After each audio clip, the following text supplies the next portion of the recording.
ਵੱਖ-ਵੱਖ ਸਿਆਸੀ ਪਾਰਟੀਆਂ ਦੇ ਵੱਲੋਂ ਚੋਣਾਂ ਤੋਂ ਪਹਿਲਾਂ ਲੋਕਾਂ ਨਾਲ ਵੱਡੇ-ਵੱਡੇ ਵਾਅਦੇ ਕੀਤੇ ਜਾਂਦੇ ਨੇ, ਪਰ ਅਕਸਰ ਹੀ ਲੋਕਾਂ ਦੀਆਂ ਨਜ਼ਰਾਂ ਸਿਆਸੀ ਪਾਰਟੀਆਂ ਦੇ ਚੋਣ ਮੈਨੀਫੈਸਟੋ ਤੇ ਟਿਕੀਆਂ ਹੁੰਦੀਆਂ ਨੇ ਕਿ ਆਖਰ ਵੱਖ-ਵੱਖ ਪਾਰਟੀਆਂ ਨੇ ਜਿਹੜੀਆਂ ਉਹ ਲੋਕਾਂ ਦੇ ਲਈ ਕੀ ਕੁਝ ਖਾਸ ਲੈ ਕੇ ਆਉਂਦੀਆਂ ਨੇ, ਕੀ ਕੁਝ ਸਹੂਲਤਾਂ ਚੋਣਾਂ ਤੋਂ ਬਾਅਦ ਲੋਕਾਂ ਨੂੰ ਮਿਲਣਗੀਆਂ। ਤਾਂ ਉੱਥੇ ਹੀ ਗੱਲ ਕਰਦੇ ਹਾਂ ਕਾਂਗਰਸ ਪਾਰਟੀ ਦੀ 2017 ਦੇ ਵਿੱਚ ਚੋਣ ਮੈਨੀਫੈਸਟੋ ਸੀ ਜਿਹੜਾ ਕਾਂਗਰਸ ਪਾਰਟੀ ਦਾ, ਉਸ ਨੂੰ ਲੈ ਕੇ ਕਿਤੇ ਨਾ ਕਿਤੇ ਕੈਪਟਨ ਅਮਰਿੰਦਰ ਸਿੰਘ ਸਵਾਲਾਂ ਦੇ ਘੇਰੇ ਦੇ ਵਿੱਚ ਰਹੇ ਨੇ। ਵਿਰੋਧੀ ਵੀ ਉਹਨਾਂ ਤੇ ਦੋਸ਼ ਲਾਉਂਦੇ ਰਹੇ ਨੇ ਕਿ ਕੈਪਟਨ ਅਮਰਿੰਦਰ ਸਿੰਘ ਨੇ ਆਪਣੇ ਮੈਨੀਫੈਸਟੋ ਦਾ ਇੱਕ ਵੀ ਵਾਅਦਾ ਪੂਰਾ ਨਹੀਂ ਕੀਤਾ। ਤਾਂ ਉੱਥੇ ਹੀ ਗੱਲ ਕਰਦੇ ਹਾਂ ਕਾਂਗਰਸ ਦੀ 2022 ਦੀਆਂ ਚੋਣਾਂ ਨੂੰ ਲੈ ਕੇ ਨਵੇਂ manifesto the.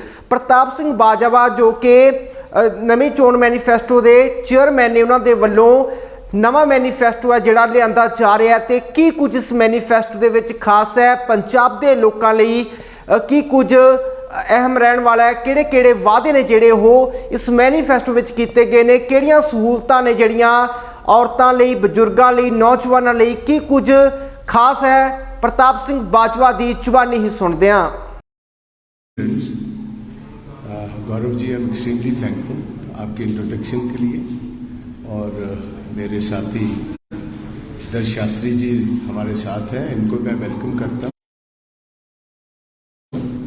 So my issue is completely different, his issue would be different, but firstly I will take just 5 to 7 minutes because especially the press has been giving me 3 calls, बहुत लंबे अरसे से सभी की कॉल्स आ रही हैं कि जी manifesto, Punjab के जो कांग्रेस का मैनिफेस्टो उसके बारे में हम आपसे चर्चा करना चाहते हैं। और क्योंकि मैं खुद अब पार्टी का असेंबली का कैंडिडेट भी हूं, तो I have been busy in my constituency, तो specially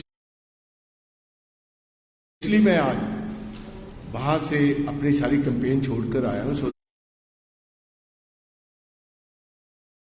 that I need to give you a bit of background कि क्या क्या हम करने जा रहे हैं। और सबसे पहले मैं ये आपको सारी प्रेस को बताना चाहता हूँ कि ये जो हमारा मैनिफेस्टो होगा ये एक ब्रीफ डॉक्यूमेंट होगा और एक शार्प डॉक्यूमेंट होगा, और वेरियस सेक्शंस जो हैं हमारे उन पर हमने फोकस किया हुआ है। ये बहुत लंबा चौड़ा जैसे 2017 में ये एक मैनिफेस्टो बना था वैसा नहीं होगा। ये हम वो करना चाहते हैं कि हमारे पास रिसोर्सेज कितने हैं और रिसोर्सेज के मुताबिक ही हम लोगों को अपने प्रोमिसेस करना चाहते हैं जो हम फुलफिल कर पाए। हमारा जो की एरियाज है जिस पर ज़्यादा हमने फोकस रखा हुआ है, उसमें सबसे नंबर 1 क्या है, दैट इज़ कि पंजाब एक एग्रेरियन स्टेट है। कंप्लीट हमारी जो पंजाब की इकॉनमी है वो एग्रीकल्चर बेस्ड है। हमारी छोटी इंडस्ट्री या मीडियम स्केल इंडस्ट्री या हमारे जितने कोरिलेटेड बिजनेसेस हैं, शॉपकीपर्स हैं, हम देखते हैं कि अगर फार्मर की इकोनॉमिक हालत अच्छी है तो वहाँ भी उनकी हालत भी सुधरती होती है, और जब कहीं फार्मर का नुकसान होता है तो हमारे ये भी जो एरियाज हैं वो निगलेक्ट हो जाते हैं। सो सबसे पहले तो मैं इस बात की भी मुबारक देना चाहूँगा कि चन्नी जी पिछले जो 4 महीने से चीफ मिनिस्टर हैं, तकरीबन 4 महीने के बहुत शॉर्ट गैप में उन्होंने तकरीबन 100 प्रोमिसेस फुलफिल किए, और वो आप प्रेस वार्ता में आपको उन्होंने क्लैरिफाई और जो गवर्नमेंट का किया हुआ काम था वो आपको बताया, और that is all before you. मगर हमारा जो है बेसिक नंबर 1 है कि हम जो पहली हरी क्रांति है, जो पहली हरी क्रांति सरदार प्रताप सिंह कैरो हमारे लेजेंडरी कांग्रेस के चीफ मिनिस्टर पंडित जवाहरलाल नेहरू जी के आशीर्वाद के साथ लाए थे, मिड 60s में शुरू हुई, वो आज तकरीबन 60 साल, आज 2022 में 60 इयर्स हो गए, और ये 56 से 60 साल में पंजाब ने बहुत तरक्की की। मगर आज एक सिचुएशन ऐसी बन गई है कि पंजाब को ये जो साइकिल है वीट और पैडी के से बाहर निकलना होगा। एक तो हमारे वाटर लेवल्स बहुत नीचे गिर रहे हैं, हमें वो कंट्रोल करना होगा, अदरवाइज स्टेट एक ऐसे हालात में चले जाएगी कि फार्मिंग करना ही शायद मुश्किल हो जाए। नंबर 2, सॉइल टेक्सचर हमारा एक्सटेंसिव एग्रीकल्चर की वजह से, जैसे हमें हर इंसान को भी रेस्ट की ज़रूरत है तो लैंड को भी रेस्ट की ज़रूरत होती है, मगर 2-2, 3-3 रेगुलर क्रॉप्स लेने के साथ सॉइल टेक्सचर में भी कमी आई। आज हम देखते हैं जब टेस्टिंग होती है सॉइल की पंजाब में, उसमें हर किस्म की, जैसे पोटाश की कमी, यूरिया, इसकी आयरन की कमी, जिंक की कमी, बहुत सारी चीज़ों की कमी निकल रही, और over extensive utilisation of fertiliser और पेस्टिसाइड से बहुत सारी बीमारी बढ़ी। तो हमारा पहला फोकस इस दफा ये है कि हम जो दूसरी हरी क्रांति, should I speak in Punjabi और हिंदी? पंजाबी च आ जाओ।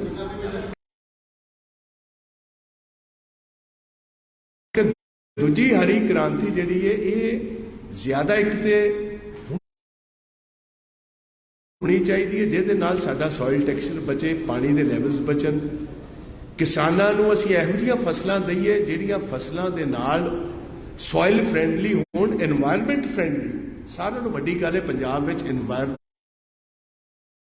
फ्रेंडली चीज़ ਵੱਲ ਧਿਆਨ ਦੇਣ ਦਾ ਵਿਸ਼ੇਸ਼ ਜ਼ਰੂਰਤ ਹੈ, ਤੇ ਫਸਲ ਵੀ ਇਹੋ ਜਿਹੀ ਹੋਏ ਜਿਹਦੇ ਨਾਲ ਕਿਸਾਨ ਦਾ ਅੱਗੇ ਨੂੰ ਪ੍ਰੋਫਿਟ ਵੀ ਜ਼ਿਆਦਾ ਹੋ। ਕਣਕ ਤੇ ਝੋਨੇ ਨਾਲੋਂ ਜੇ ਆਲਟਰਨੇਟਿਵ ਕ੍ਰੌਪਿੰਗ ਕੈਸ਼ ਜ਼ਿਆਦਾ ਆਏਗਾ ਤਾਂ ਹੀ ਉਹਨੂੰ ਨਵੀਂ ਫਸਲ ਨੂੰ ਅਡਾਪਟ ਕਰਨਗੇ, ਅਦਰਵਾਈਜ਼ ਉਹ ਰਿਜੈਕਟ ਕਰਨਗੇ। ਸੋ ਇਹਦੇ ਤੇ ਅਸੀਂ ਬਹੁਤ ਸਾਰੇ ਜਿਹੜੇ ਐਗਰੀਕਲਚਰ ਸਾਇੰਟਿਸਟ ਨੇ ਪੰਜਾਬ ਦੇ, ਐਗਰੀਕਲਚਰ ਯੂਨੀਵਰਸਿਟੀਜ਼ ਦੇ ਐਕਸਪਰਟਸ ਨੇ, ਉਹਨਾਂ ਸਾਰਿਆਂ ਨਾਲ ਗੱਲਬਾਤ ਕੀਤੀ ਹੈ। ਅਸੀਂ ਉਹ ਮਾਡਲ ਚੰਦ ਦੇਣਾ ਤੁਹਾਡੇ ਸਾਹਮਣੇ ਰੱਖਾਂਗੇ। ਨੰਬਰ 1। ਨੰਬਰ 2, ਸਾਡਾ ਫੋਕਸ ਜਿਹੜਾ ਮੇਨ ਹੈ that is on youth employment. ਸਾਡੀ ਇੱਕ ਬਹੁਤ ਵੱਡੀ ਤਰਾਸਦੀ ਹੈ ਕਿ ਕਿਸੇ ਵੀ ਸਿਆਸੀ ਪਾਰਟੀ ਨੇ ਪੰਜਾਬ 'ਚ, ਨਾ ਕਿਸੇ ਸਿਆਸੀ ਲੀਡਰ ਨੇ ਇਸ ਗੱਲ ਵੱਲ ਧਿਆਨ ਦਿੱਤਾ ਹੈ ਕਿ ਪਿਛਲੇ 50 ਸਾਲਾਂ 75 ਲੱਖ ਤੋਂ ਵੱਧ ਪੰਜਾਬੀ ਬਾਹਰਲੇ ਦੇਸ਼ਾਂ ਚਲਾ ਗਏ। ਹਰ ਸਾਲ 1.5 ਲੱਖ ਸਾਡਾ ਨੌਜਵਾਨ ਬੱਚਾ ਬਾਹਰ ਜਾ ਰਿਹਾ। ਦੋ ਚੀਜ਼ਾਂ ਦਾ ਬਹੁਤ ਵੱਡਾ ਨੁਕਸਾਨ ਪੰਜਾਬ ਨੂੰ ਤੇ ਦੇਸ਼ ਨੂੰ ਹੋ ਰਿਹਾ। ਸਾਨੂੰ ਵੱਡਾ ਨੁਕਸਾਨ ਹੈ ਕਿ ਸਾਡੀ ਜਿਹੜੀ ਬੇਸਿਕ ਸਾਰਿਆਂ ਨੂੰ ਨੰਬਰ 1 ਸੀਡ ਹੈ ਸਾਡਾ। ਮੈਂ ਸੀਡ ਉਹਨਾਂ ਨੂੰ ਕਹਿੰਦਾ, ਸਾਡੇ ਡਾਕਟਰਸ, ਸਾਡੇ ਇੰਜੀਨੀਅਰਸ, ਸਾਡੀਆਂ ਨਰਸਿਸ, ਸਾਡੇ ਡੈਂਟਿਸਟ, ਸਾਡੇ IT ਟੈਕਨੋਲੋਜਿਸਟ ਪੰਜਾਬ 'ਚ ਅਸੀਂ ਪੈਦਾ ਕਰਨੇ ਆ, ਦੇਸ਼ ਵਿੱਚ ਅਸੀਂ ਖਰਚਾ ਕਰਨੇ ਆ। ਜਦੋਂ ਅਸੀਂ ਤਿਆਰ ਕਰ ਲੈਂਦੇ ਆ, ਬਜਾਏ ਦੇਸ਼ ਦੀ ਸੇਵਾ ਕਰਨ ਦੀ ਜਾਂ ਪੰਜਾਬ ਦੀ ਸੇਵਾ ਕਰਨ ਦੇ, ਸਾਰੇ ਬਾਹਰ ਚਲੇ ਜਾਂਦੇ। ਇੱਕ ਬਹੁਤ ਵੱਡਾ ਬ੍ਰੇਨ ਡਰੇਨ ਹੋ ਰਿਹਾ, ਨਾਲ ਰੈਵਨਿਊ ਡਰੇਨ ਹੋ ਰਿਹਾ। ਤੁਹਾਨੂੰ ਯਾਦ ਹੋਏਗਾ ਪਿਛਲੇ ਸਾਲਾਂ 'ਚ ਇੱਕ ਪੰਜਾਬੀ ਯੂਨੀਵਰਸਿਟੀ ਨੇ ਸਟੱਡੀ ਕੀਤੀ ਸੀ। ਉਸ ਇੰਟੈਂਸਿਵ ਸਟੱਡੀ ਦਾ ਰਿਜ਼ਲਟ ਇਹ ਸੀ ਕਿ ਇੱਕ ਪਾਸੇ ਤੇ ਸਾਡੇ ਬੈਸਟ ਬ੍ਰੇਨਸ ਪੰਜਾਬ ਚੋਂ ਬਾਹਰ ਜਾ ਰਹੇ ਨੇ, ਨੈਸ਼ਨਲ ਲਾਸ ਹੋ ਰਿਹਾ ਸਾਡਾ। ਦੂਸਰੇ ਪਾਸੇ ਤਕਰੀਬਨ 25,000 ਕਰੋੜ, ਮੈਂ ਪ੍ਰੈਸ ਨੂੰ ਦੱਸਣਾ ਚਾਹੁੰਦਾ, 25,000 ਕਰੋੜ ਰੁਪਇਆ ਹਰ ਸਾਲ ਜਾਇਦਾਦਾਂ ਤੇ ਜ਼ਮੀਨਾਂ ਵੇਚ ਕੇ ਪੰਜਾਬ ਦਾ ਰੈਵਨਿਊ, ਇਸ ਦੇਸ਼ ਦਾ ਰੈਵਨਿਊ ਬਾਹਰਲੇ ਮੁਲਕਾਂ ਜਾ ਰਹੇ। ਇਹਦਾ ਵੱਡਾ ਬੈਨੀਫਿਟ ਕੈਨੇਡਾ ਨੂੰ, ਵੱਡਾ ਬੈਨੀਫਿਟ ਅਮਰੀਕਾ ਨੂੰ, ਵੱਡਾ ਬੈਨੀਫਿਟ ਯੂਰਪੀਅਨ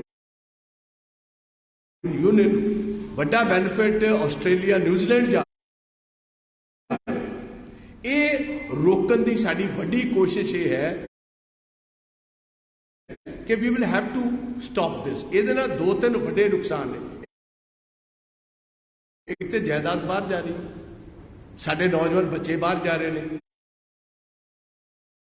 ਤੀਸਰੀ ਗੱਲ ਜਿਹੜਾ ਮੈਨੂੰ ਖਦਸ਼ਾ ਹੈ, ਆਂਦੇ 30 ਸਾਲਾਂ ਨੂੰ ਜਿਸ ਸਪੀਡ ਨਾਲ ਅਸੀਂ ਜਾ ਰਹੇ ਹਾਂ, ਸ਼ਾਇਦ ਪੰਜਾਬੀ ਪੰਜਾਬ ਦੇ ਵਿੱਚ ਹੀ ਛੋਟੀ ਘੱਟ ਗਿਣਤੀ 'ਚ ਹੋ ਜਾਣ। ਇਹ ਸਾਡੀਆਂ ਗੁਰੂਆਂ ਪੀਰਾਂ ਪੈਗੰਬਰਾਂ ਤੇ ਸੂਰਬੀਰਾਂ ਦੀ ਧਰਤੀ ਹੈ। ਜਿਸ ਧਰਤੀ ਤੇ ਕਿਸੇ ਟਾਈਮ ਮਹਾਰਾਜਾ ਰਣਜੀਤ ਸਿੰਘ ਦਾ ਰਾਜ ਸੀ, ਇਹ ਕੋਈ ਇਹੋ ਜਿਹਾ ਵਕਤ ਆ ਸਕਦਾ ਬਾਹਰਲਾ ਵਿਅਕਤੀ ਕਿਸੇ ਹੋਰ ਸੂਬੇ ਦਾ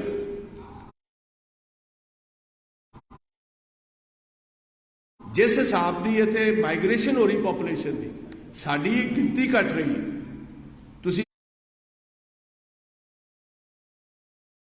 ਮੇਰੇ ਬਹੁਤ ਸਾਰੇ ਪ੍ਰੈਸ ਦੇ ਵੀਰ ਤੇ ਭੈਣਾਂ ਜੇ ਦੁਆਬੇ ਦੇ ਵਿੱਚ ਜਾਓਗੇ, ਅੱਜ ਤੁਸੀਂ ਜਲੰਧਰ ਰੂਰਲ ਨੂੰ ਵਿਜ਼ਿਟ ਕਰੋ ਜਾਂ ਸ਼ਹਿਰਾਂ ਨੂੰ ਕਰੋ, ਤੁਸੀਂ ਹੁਸ਼ਿਆਰਪੁਰ ਜਾਓ, ਤੁਸੀਂ ਕਪੂਰਥਲਾ ਜਾਓ, ਤੁਸੀਂ ਨਵਾਂ ਸ਼ਹਿਰ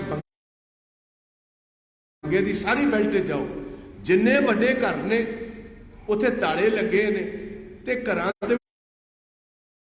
ਵਿੱਚ ਭਈਏ ਰਹਿ ਰਹੇ ਬਾਹਰਲੇ ਸੂਬਿਆਂ ਦੇ, ਮਾਲਕ ਹੈ ਨਹੀਂ ਇੱਥੇ ਕੋਈ। ਹੁਣ ਗੁਰਦਾਸਪੁਰ, ਅੰਮ੍ਰਿਤਸਰ, ਤਰਨਤਾਰਨ, ਫਿਰੋਜ਼ਪੁਰ, ਇਹੀ ਇੱਕ ਬਾਹਰ ਜਾਣ ਦੀ ਜਿਹੜੀ ਰੇਸ ਲੱਗ ਗਈ, ਇਹ ਇੱਕ ਬਹੁਤ ਵੱਡੀ ਸਾਡੇ ਵਾਸਤੇ ਇੱਕ ਆਂਦਾ ਚੈਲੰਜ। ਇਹਨੂੰ ਅਰੈਸਟ ਕਰਨ ਦੀ ਸਾਰਿਆਂ ਨੂੰ ਵੱਡੀ ਪ੍ਰਾਇੋਰਟੀ ਸਾਡੀ ਹੋਏਗੀ। ਨਾ ਕਰਾਂਗੇ ਘੱਟ ਗਿਣਤੀ 'ਚ ਹੋ ਜਾਵਾਂਗੇ। ਸਾਡੀ ਜਿਹੜੀ ਬੁਨਿਆਦੀ ਤਾਕਤ ਹੈ, ਸਾਡੀ ਪਹਿਚਾਣ ਦੀ ਲੜਾਈ, ਸਾਡੀ ਪੰਜਾਬੀਅਤ ਦੀ ਲੜਾਈ, ਸਾਡੇ ਕਲਚਰ ਦੀ ਲੜਾਈ, ਇਹਦੇ ਗੁਆਚਣ ਦਾ ਡਰ ਹੈ। We should not be seen as a lost generation civilisation. ਬਹੁਤ ਵੱਡੀਆਂ ਸਿਵਲਾਈਜੇਸ਼ਨਸ ਤੁਸੀਂ ਵੇਖਿਆ ਟਾਈਮ ਦੇ ਨਾਲ ਉਹਨਾਂ ਦਾ ਸਿਸਟਮ ਹੀ ਖਤਮ ਹੋ ਗਿਆ, ਉਹਨਾਂ ਦੀ ਪਹਿਚਾਣ ਹੀ ਖਤਮ ਹੋ ਗਈ ਹੈ। ਤਾਂ ਪੰਜਾਬ ਨੂੰ ਬਹੁਤ ਕੇਅਰਫੁਲੀ ਇਹਦੇ ਵੱਲ ਵਿਸ਼ੇਸ਼ ਧਿਆਨ ਕਰਨਾ ਪਏਗਾ। ਤੀਸਰਾ, empowering women of Punjab. 50% population Punjab ਦੇ ਵਿੱਚ ਸਾਡੀ ਔਰਤਾਂ ਦੀ, ਨੌਜਵਾਨ ਬੱਚੀਆਂ ਦੀ, ਉਹ ਥੋੜਾ ਮੋਟਾ ਫਰਕ ਹੈ ਅੱਗੇ ਨਾਲੋਂ। ਸਾਡੀ ਜਿਹੜੀ ਅੱਗੇ gap C between man and ਉਹਦੇ 'ਚ ਵੀ ਫਰਕ ਪੈ ਰਿਹਾ, ਪਰ ਜਿੰਨਾ ਚਿਰ ਅਸੀਂ ਮੌਕਾ ਨਹੀਂ ਦਿੰਦੇ। ਮੇਰਾ ਆਪਣਾ ਪਰਸਨਲ ਤਜਰਬਾ ਹੈ, ਅੱਜ ਪੰਜਾਬ ਦੇ ਵਿੱਚੋਂ ਤੁਸੀਂ ਭਾਵੇਂ ਇੰਡੀਅਨ ਫੋਰਨ ਸਰਵਿਸਿਜ਼ ਵੇਖ ਲਓ, ਇੰਡੀਅਨ ਐਡਮਿਨਿਸਟ੍ਰੇਟਿਵ ਸਰਵਿਸਿਜ਼ ਵੇਖ ਲਓ, ਇੰਡੀਅਨ ਰੈਵਨਿਊ ਸਰਵਿਸਿਜ਼ ਵੇਖ ਲਓ, ਜ਼ਿਆਦਾ ਨੌਜਵਾਨ ਬੱਚੀਆਂ ਸਾਡੀ ਭਰਤੀ ਹੋ ਰਹੀਆਂ। ਉਹ ਭਰਤੀ is almost to the extent of 75 to 80%। State services ਵੇਖ ਲਓ, ਤੇ ਜਿੱਥੇ ਵੀ ਲੇਡੀਜ਼, ਕਿਉਂਕਿ ਮੈਂ ਔਨ ਗਰਾਊਂਡ ਵੀ ਕੰਮ ਕਰ ਰਿਹਾ, ਜਿੱਥੇ ਵੀ ਲੇਡੀਜ਼ ਨੂੰ ਜਾਂ ਔਰਤਾਂ ਸਾਡੀਆਂ ਨੂੰ ਜਾਂ ਸਾਡੀਆਂ ਬੱਚੀਆਂ ਨੂੰ ਮੌਕਾ ਮਿਲ ਰਿਹਾ, ਉਹ ਆਦਮੀਆਂ ਨਾਲੋਂ ਬਿਹਤਰ ਇਮਾਨਦਾਰੀ ਨਾਲ ਵੀ ਕੰਮ ਕਰਦੀਆਂ ਤੇ ਉਹਨਾਂ ਵਿੱਚ ਜਜ਼ਬਾ ਕੰਮ ਕਰਨ ਦਾ ਆਦਮੀਆਂ ਨੂੰ ਜ਼ਿਆਦਾ। ਮੈਨੂੰ ਇਹ ਓਪਨਲੀ ਇਹ ਤਸਲੀਮ ਕਰਨਾ ਪਏਗਾ।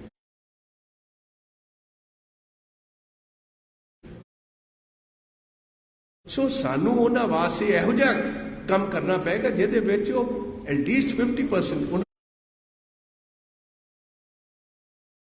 ਦੀ ਪਾਰਟਿਸਿਪੇਸ਼ਨ ਹਰ ਕੰਮ 'ਚ। ਇਹਦੇ ਵੱਲ ਸਾਡਾ ਇੱਕ ਫੋਕਸ ਹੈ। ਚੌਥਾ ਫੋਕਸ ਹੈ ਸਾਡਾ ਇੰਡਸਟਰੀ ਤੇ ਲੇਬਰ ਵੱਲ।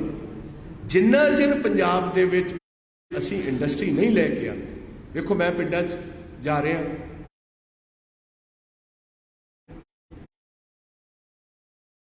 ਜਿਹੜੇ ਸੌਖੇ ਘਰ ਨੇ ਉਹਨਾਂ ਦੇ ਬੱਚੇ ਤੇ ਆਈਲੈਟਸ ਕਰਦੇ ਨੇ, ਐਜੂਕੇਸ਼ਨ ਦੀ ਬਣਾ ਤੇ ਜ਼ਮੀਨਾਂ ਵੇਚ ਕੇ ਬਾਹਰ ਜਾ ਰਹੇ। ਜਿਹੜੇ ਸਾਡੇ ਗਰੀਬ ਵਰਗ ਹੈ, ਜਿਨ੍ਹਾਂ ਦੇ ਪੇਰੈਂਟਸ ਕੋਲ ਕੋਈ ਜਾਇਦਾਦ ਨਹੀਂ ਵੇਚਣ, ਉਹ ਸਾਰੇ ਬੇਰੁਜ਼ਗਾਰੀ ਦੇ ਵਿੱਚ ਫਿਰ ਰਹੇ।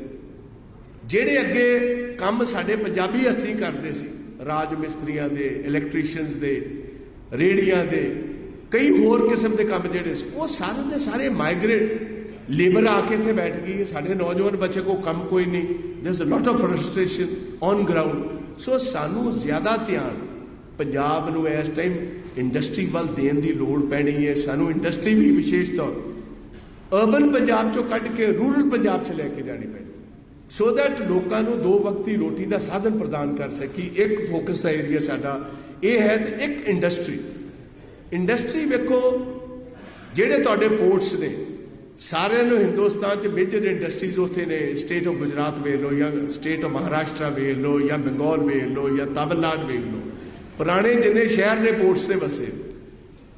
ਸਾਡਾ ਲੈਂਡ ਲੌਕਡ ਹੈ ਪੰਜਾਬ। ਜਾਂ ਤੇ ਸੈਂਟਰਲ ਏਸ਼ੀਆ ਖੁੱਲਿਆ ਹੁੰਦਾ,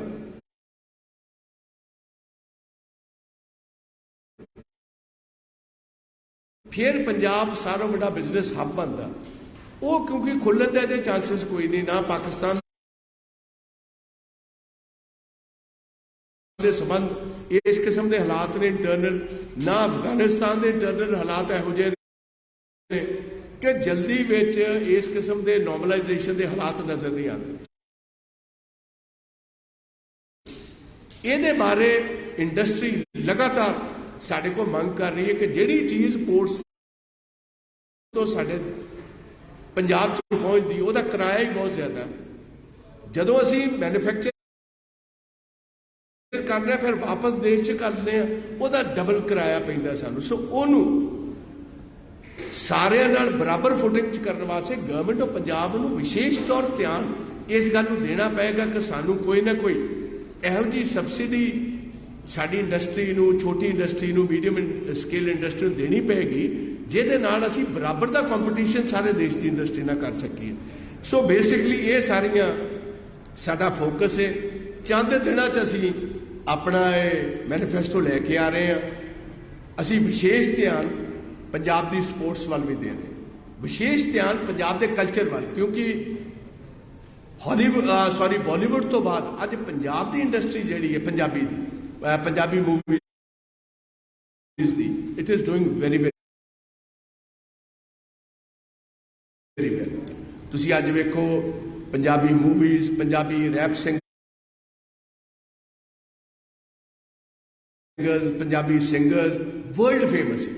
तुसीं भावें दूर दूर कैरेबियन तक चले जाओ, भावें पंजाबी एक ना होए, बट हर पंजवां चौथा गीत सुनोगे तो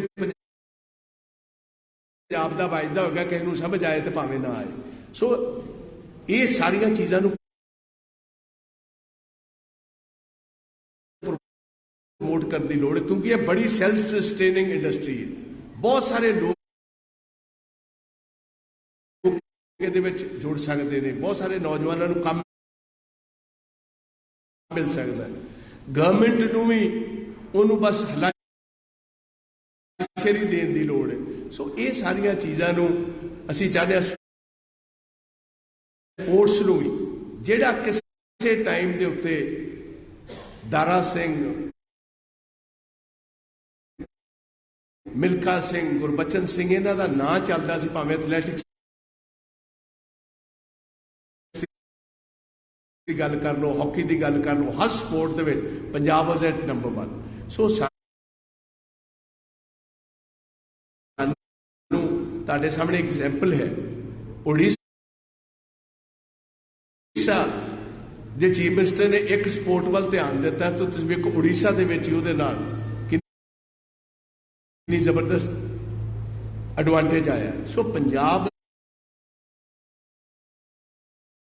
ही ट्रेडिशनल अपनी स्पोर्ट्स वाल ध्यान देने की लोड़ है।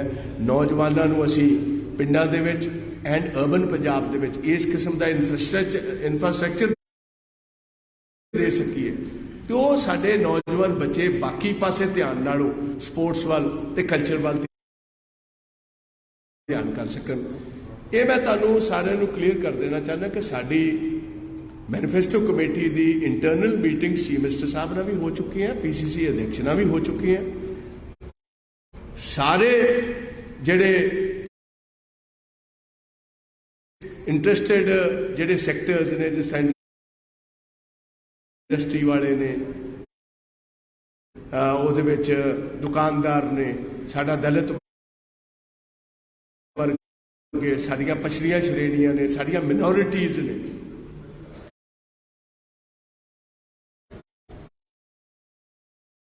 होर भी जिन्ने वर्ग ने, असीं उन्हां सारिਆਂ नाल बहुत तफसील दे नाल गल कर ली। उहदा शोर शराबा असीं ऐतकी घट कीता ते असीं उन्हां दी इनपुट्स लै